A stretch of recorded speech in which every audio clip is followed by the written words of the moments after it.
Hello and welcome to the in-news series of Drishti IAS. I am Pooja Dwivedi, and in this segment today, we are going to discuss about how the WHO has revised its air quality norms. So, this topic is important from the perspective of prelims and also from the perspective of GS Mains papers. Let's begin with the topics of discussion that we are going to look at. Just run your eyes through these segments. We are going to discuss all this. Let's start with the news. Now, the WHO has revised its air quality norms. The last air quality norms were given in the year 2005, and it has negatively impacted India's scenario, because if this is the new norm, then more than 95% of the population which was already living above the prescribed limits of the pollutants as told by WHO, it will be increased. So let's move forward and talk about the norms. So these norms are known as Global Air Quality Guidelines, and it will mean that if it has been revised, it will mean that we also need to take care of the actions that we are going to go ahead with in future, because new revised guidelines at the Indian level will also need every sort of revision in our own air quality standards.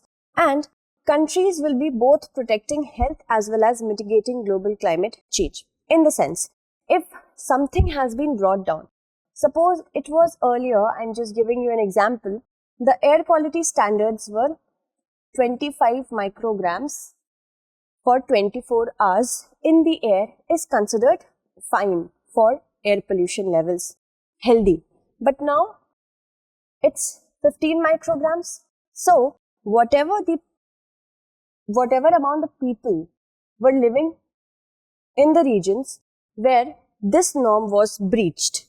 Again, if I talk that now it's 15 micrograms, the population which was here will move above the prescribed limit of air quality standards. So their health, of course, it will be more impacted according to WHO.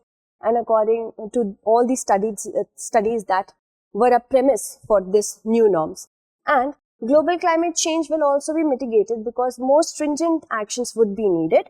And of course, that will have a positive impact on the actions of the governments and the impacts on the climate change as well. And evolving newer, stricter standards as we are moving forward, and as more and more research is coming to the fore, we are able to understand that what is the actual amount of particulate matter, ozone, nitrogen dioxide, sulfur dioxide, what is the actual amount of those are causing problems.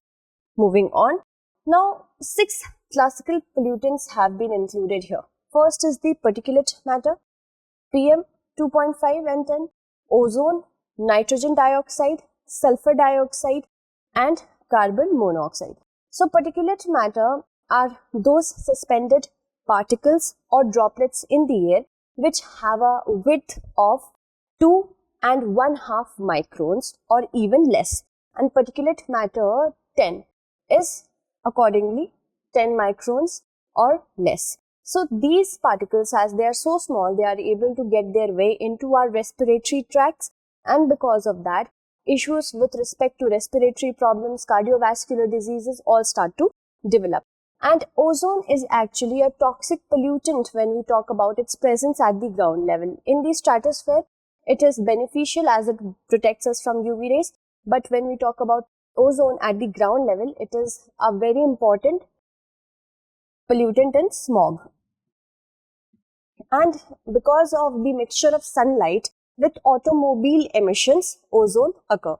Nitrogen dioxide, sulfur dioxide, basically from burning from hydrocarbons, and because of that, emission of sulfur dioxide from industries also occur. That is another problem, and carbon monoxide. And as you can see, this chart is going to provide you the then and now comparison. That means particulate matter 2.5 in 2005, the amount of 25 micrograms in the air was considered fine for it won't cause a lot of problem when it comes to human health. But now it has been reduced to 15. Again, if we talk about that's within the frame of 24 hours. Also keep this in mind. They could ask you the time as well in the prelims exam. Particulate matter for 24 hours, it was earlier 50, but it has been reduced to 45 here. Again, ozone in 8-hour mean, now this has been kept equal, no reduction here. Now, NO2, it's 25, SO2, 40, CO, that is carbon monoxide, 4. Now, this is the graph that you must take a screenshot of. Okay, let's move forward and talk about the impacts. Now, because India was already one of the zones which were not a place known for healthy air. Suppose I am going to tell you one thing. Our air quality standards said that suspension of particulate matter 2.5 at 60 micrograms in the air for 24 hours was considered healthy.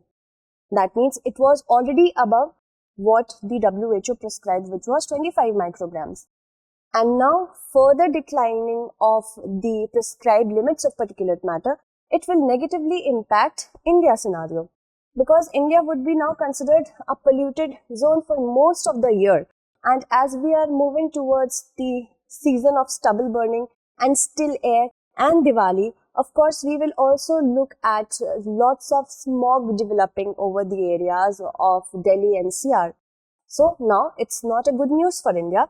And norms, when it has come down, India should also revise its own national air and national ambient air quality standards. What do you think?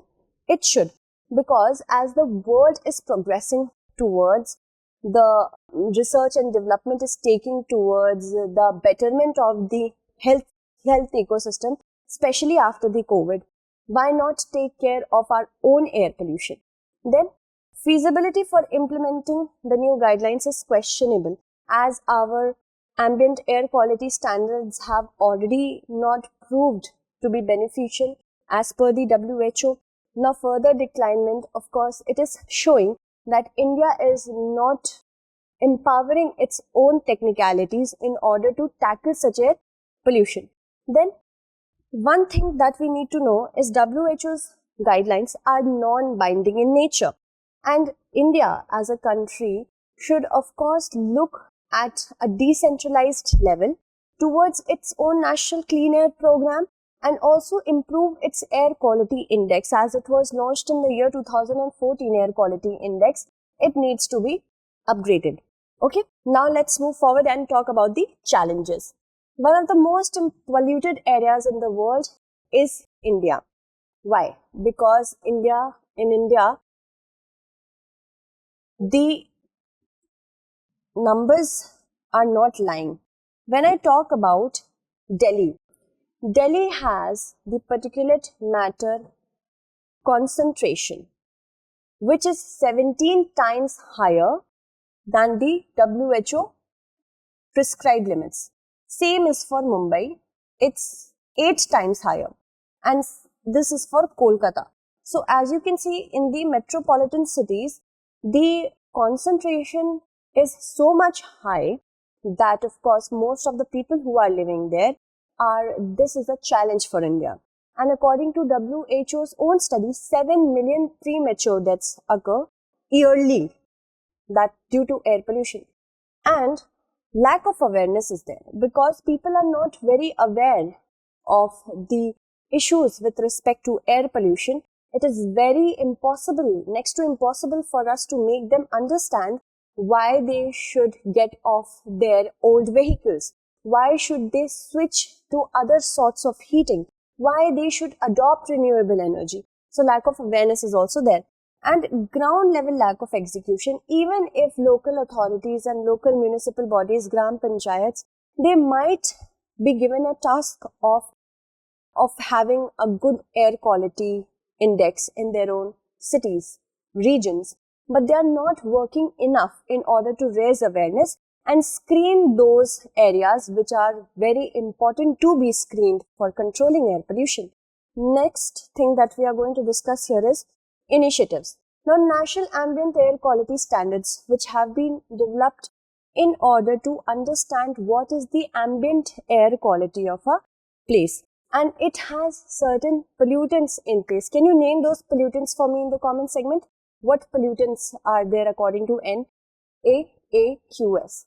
And National Clean Air Program. National Clean Air Program is basically launched for 122 cities in the year 2019.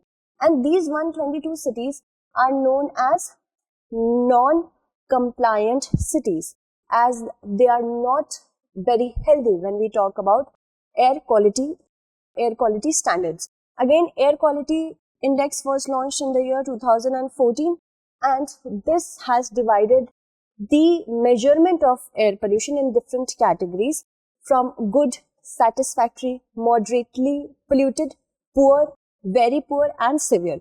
So it has, of course, under the Swachh Bharat mission only, it has made the general public aware of what is the importance of index, but a lot has not been done in the last 6 to 7 years.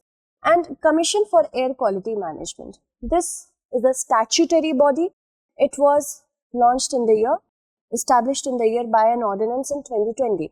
What will it do? It will work towards raising awareness and superseding the bodies with respect to Delhi, NCR, and the regions include Uttar Pradesh, Rajasthan, Haryana, Delhi, in order for having a superseding control over the Central Pollution Control Boards and other bodies as well, in order for the air to be healthy, because Delhi, as I told you, 17 times higher particulate matter concentration than the WHO prescribed limits exist.